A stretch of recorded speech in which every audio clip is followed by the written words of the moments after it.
Hello there everyone and welcome to the Meadow Burst Layering Guide video. So first up I am going to be using the first stencil from the stencil set, and you can see that we have 3 little dotted circles in a triangular formation on each of the stencils. Now these are what you're going to use to line up all of the stencils. It's very clever. So I'm just going to take a pencil and I'm just going to add those marks in. Now I don't need to line up the rest of the stencils, just those little dots. So for this base layer, I am going to be using some bamboo ink. So this is a really light green color, verging on the kind of lime.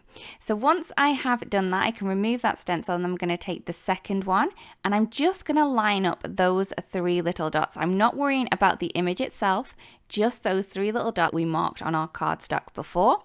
For this layer, I am going to be using the Para ink, so I'm just going to go over the whole of the exposed areas just using this green ink. I can then remove the stencil and take the third one, again lining up those little dots that we have in the stencil rather than the image itself. For this layer, I am going to be using the olive ink to add a darker shade of green to these leaves. I'm then going to take the 4th stencil, and for this one it has 3 little dots again, so I'm just going to pop those into place. And then for this layer I am going to be using the moss ink, so this is going to add some dark detail and shading onto that 3rd layer of flowers that we have. I'm just going to move on to the 5th layer now, again lining up those little circles that we have in the stencil with the ones that we marked on the paper.